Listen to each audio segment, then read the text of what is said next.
በኢትዮጵያ ተጀምሯል።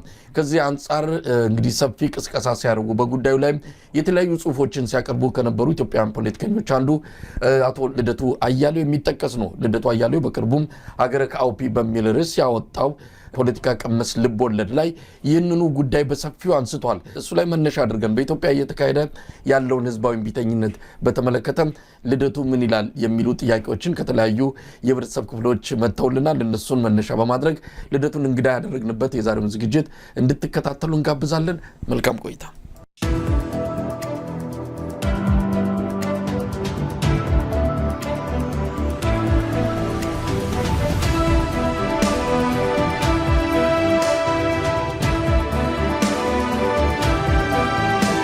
አናስተልን ልደቱ ሳይ እንዴት ነህ?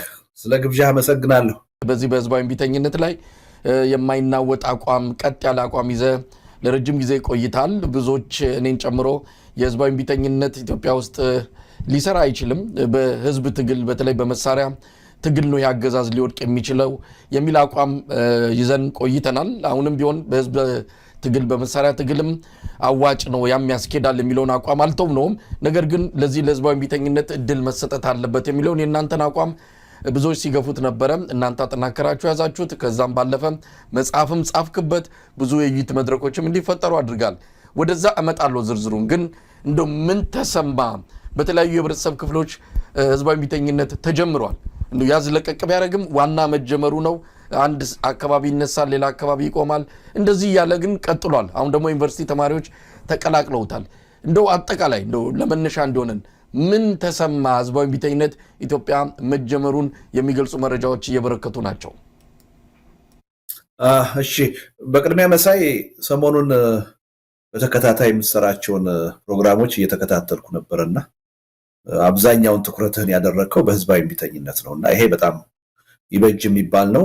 የበለጠ አጠናክረህ ልቀጥልበት የሚገባ ጅማሮ ነው። አንተ ብቻ ሳትሆን ሌሎች መገናኛ ብዙሃንም በተመሳሳይ ሁኔታ እዚህ ላይ ትኩረት አድርገው መስራት አለባቸው የሚል እምነት አለኝ እና ለዛ አድናቆቴንም ምስጋናዬንም ለመግለጽ እወዳለሁ። በቅድሚያ ምልህ ሚዲያዎች ላይ አዎንታዊ የሆኑ ለውጦችን ማየት ጀምረናል። ያው ለምሳሌ የግንቦት ማንፌስቶ ላይ አይተህ ከሆነ ካሉት 11 ቅድመ ሁኔታዎች የመጀመሪያው ቅድመ ሁኔታ ያልተከፋፈለ እይታ ሊኖረን ይገባል። ህዝባዊ እምቢተኝነትን በሚመለከት አንዳችን ህዝባዊ እምቢተኝነት ያስፈልጋል ወይም ይሰራል እያልን ሌላ ግን የፖለቲካ ኃይሉ ውስጥ ሚዲያው ውስጥ አይሰራም አያስፈልግም የሚል ኃይል ካለ የህዝባችንም አመለካከት በዛው መጠን ነው የሚከፋፈለው እና ህዝቡ በአስተሳሰብ ከተከፋፈለ ውጤታማ የሆነ ህዝባዊ እምቢተኝነትን ማካሄድ አስቸጋሪ ነው እና አሁን እያየነው ያለው እንቅስቃሴ ግን በጣም በጣም ተስፋ ሰጪና አበረታች ነው። አብዛኛው ሊባል ይችላል ሚዲያ ህዝባዊ እምቢተኝነት አስፈላጊ ነው የሚለውን አስተሳሰብ ገዝቶታል። ከዛም አልፎ በትጥቅ ትግል ነው ኢትዮጵያ ውስጥ ለውጥ መምጣት የሚችለው ብለው እንዲሁ በሐሳብ ብቻ ሳይሆን በተግባር ትጥቅ ትግል እየመሩ ያሉ ሰዎች እንደነ ዘመነ ካሴ አይነት ሰዎች ሳይቀሩ ህዝባዊ እምቢተኝነት በከተሞች እንዲነሳ ጥሪ እያደረጉ ያለበት ሁኔታ ነው የተፈጠረው። ይህ አይነቱ ያስተሳሰብ አንድነት ዋና የማይታለፍ ምትክ የሌለው ቅድመ ሁኔታ ነው። ህዝባዊ እምቢተኝነት እንዲነሳም ከተነሳም በኋላ ደግሞ ውጤታማ እንዲሆን በጣም አስፈላጊ ቅድመ ሁኔታ ነው እና በዚህ ረገድ ሪሊ እየታየ ያለው ውጤት በጣም አበረታች ነው። የበለጠ ተጠናክሮ መቀጠል ያለበት ጉዳይ ነው። ምን ተሰማ ያልከው ነገር እውነቱን ለመናገር ያው ካንተም ጋር ደጋግመን ውይይት አድርገንበታል። ይሄ እንቅስቃሴ መጀመሩ አሁን ምንም አልደነቀኝም። እኔ ያው ሁላችንም ስንል እንደነበረው ኢትዮጵያ ውስጥ ያለው አሁን ብሶት፣ ግፍ ሞልቶ መፍሰስ ጀምሯል። አሁን የጀንዚ ሙቭመንት ወይም እንቅስቃሴ ከሚካሄድባቸው ከሁሉም ሀገሮች የበለጠ ለህዝባዊ እምቢተኝነት ምቹ ነባራዊ ሁኔታ ያለው ኢትዮጵያ ውስጥ ነው። ከነሱ በብዙ እጥፍ ነው ከፍተኛ የሆኑ ፈርጀ ብዙ የሆኑ ችግሮች፣ መከራዎች ኢትዮጵያ ውስጥ ነው ያሉት እና አንድን ህዝባዊ እምቢተኝነት ደግሞ እንዲነሳ የሚያደርገው ነባራዊ ሁኔታው ነው። ነባራዊ ሁኔታው መኖር አለበት። በእቅድ ህዝባዊ እምቢተኝነቱ መመራት አለበት የሚል መነሻ ሐሳብ ነው የቀረበው። እሱን መሰረት አድርገን እነዚህን ጥያቄዎች በዚህ ውይይታችንን መልሳለን የሚል ግምት አለኝ። ልደቱ ምናልባት ይሄ የግንቦት ምርጫ ወይስ የግንቦት ማኒፌስቶ የሚለውን ጽሁፍ ካነበብኩ በኋላ የተሰማኝ ነገር ይህንን አሁን የተጀመረውን ህዝባዊ እምቢተኝነት ምን አይነት መልክ አለው ከዚህ አንተም ሆነ ሌሎችም ብዙዎች ከህዝባዊ እምቢተኝነት ጋር በተያዘ ሳይንሳዊም ሆነ ተሞክሮዎችን እየጠቀሱ የሚያቀርቡ ምሁራንም ፖለቲከኞችም አሁን ያለው ኢትዮጵያ ላይ የተጀመረውን እንቅስቃሴ እንዴት ነው ቅኝቱን ማስተካከል የሚቻለው? የተጀመረውስ ትንሽ አስቸጋሪ የሆኑ ነገሮችም ስላሉ ይህንን ቶሎ ወደ ትክክለኛው መንገድ እንዴት ማምጣት ይቻላል የሚለውን ነገር እንደው በተወሰነ ደረጃ እንደምናነሳ ተስፋ አድርጋለሁ። ወደ ጽሁፍ ስንመጣ እንግዲህ አሁን መሬት ረገጥ አድርገዋል። ባለፈው ልብ ወለድ ነው የሚለው ላይ ልብ ወለድ የሚለውን አሁን በትክክለኛው ኢትዮጵያ ላይ ካለው ጋር ትርጉም ባለው መልኩ በፊትም ያው ከኢትዮጵያ ጋር ተያያዥ ባለው ሁኔታ የቀረበ እንደሆነ ይታወቃል። አሁን ግን በደንብ በቀረበ የተለያዩ መገለጫዎች ነው ጽሁፉን ያደራጀውና እስቲ 11 ቅድመ ሁኔታዎች አሉ ብለሃል። እንግዲህ አንድ ህዝባዊ እምቢተኝነት በ45 ቀናት ውስጥ አንድን አገዛዝ ለማንበርከክ ከስልጣን ለማስወገድ ወደ ለውጥ እንዲመጣ ለማድረግ እንደው ሁሉም ከተስማማበትና አንድ ገጽ ላይ ካለ 45 ቀናት በቂ ናቸው በሚልም ያወጣቸው ዝርዝር ነገሮች አሉ። መጀመሪያ ቅድመ ሁኔታዎቹን እንመልከት። የጋራ አደጋን በጋራ መታገል የሚለው በመጀመሪያ በቁጥር 1 ላይ አስቀምጠዋል። ያ ነገር አለ ወይ? አሁን የጋራ እንግዲህ ተጀምሯል። በቁጥጥር ስር የሚዋል አይዋል ህብረተሰቡ ብሶቱ ፈንድቶበት አደባባይ ወጥቷል። ግን ቶሎ ወደ መስመሩ ማስገባት ሊቻል ይችላል። ግን ይሄ አሁን እዚህ ላይ ደርሰናል ወይ? የጋራ አደጋን በጋራ መታገል የሚለው እዛ ነገር ላይ አለን?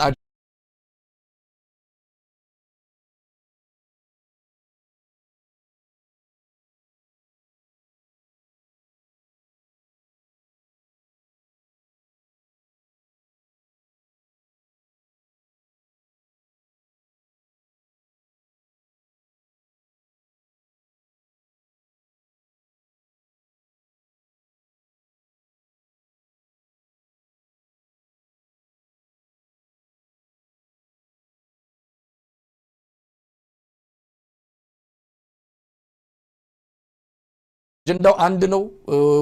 ለጋራ አደጋ ህዝቡ ነው አደባባይ እየወጣ ያለው። ምን ይሰማል? ጥሩ ጥያቄ ነው። አንዱ መሰረታዊ ቅድመ ሁኔታ እሱ ነው። አሁን ኢትዮጵያ ውስጥ ባለው ተጨባጭ ሁኔታ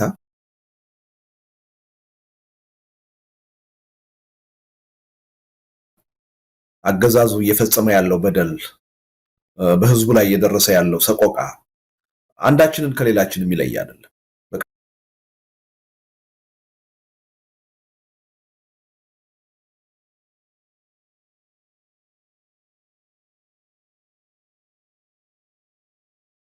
ቀጥታ የሚሆን በተዘዋዋሪ ሁሉንም የህብረተሰብ ክፍል የሚመለከት ነው። በኑሮ ውድነት የተለየ ህብረተሰብ አይደለም የሚሰቃየው፣ ሁሉም ህዝብ ነው እየተሰቃየ ያለው። በጣም ጥቂቶች ሊኖሩ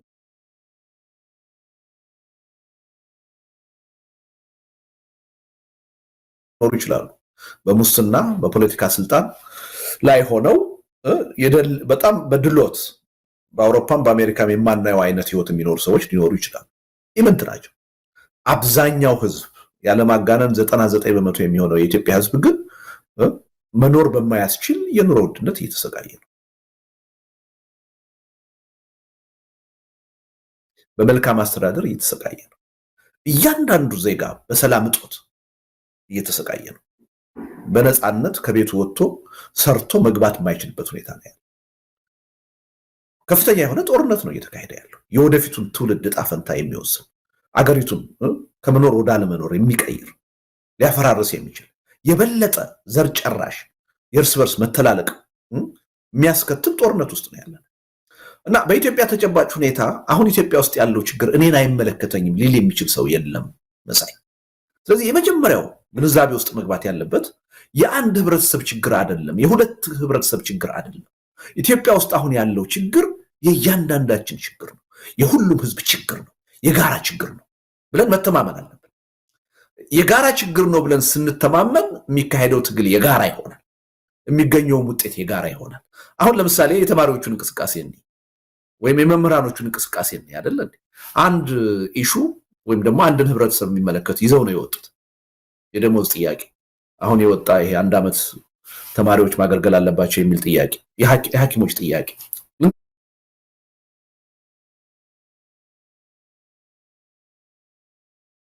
ልንቀጥል እንችላለን።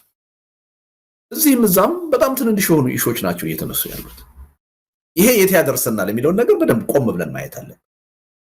ችግሩ የጋራ ሆኖ እያለ የሁሉም ህዝብ ሆኖ እያለ የሆኑ የህብረተሰብ ክፍሎች ከራሳቸው ጋር የሚሄድን አንድ ጥያቄ ይዘው ስለተነሱ የት መድረስ ይቻላል? ለምሳሌ የሐኪሞችን ወይም የመምህራንን ደሞዝ ሊጨምር ይችላል። ይሄ መንግስት ችግር የለበትም፣ ገንዘብ አትሞ መስጠት ነው። ሊጨምር ይችላል። 100% ጨምሬላችኋለሁ ሊል ይችላል። እና ያ ዘላቂ መፍትሄ ያመጣላችኋል ወይ? ችግራቸውን ይፈታዋል ወይ? አይፈታውም። ኢንፍሌሽኑ ይባባሳል። 6 ወር ዓመት ሳይሞላ የበለጠ የኢኮኖሚ ቀውስ ውስጥ እነዛ የህብረተሰብ ክፍሎች ይገባሉ። ስለዚህ ምንድነው የጋራ መሆኑን ስናውቅ አጀንዳዎቻችን ራሱ ፖለቲካዊ መሆን አለባቸው፣ መሰረታዊ መሆን አለባቸው። ስለዚህ አሁን የደሞዝ ጥያቄ፣ የኮራፕሽንን የመታገል ጥያቄ እንደሱ አይደለም መሆን ያለበት። በቃ ይሄ አገዛዝ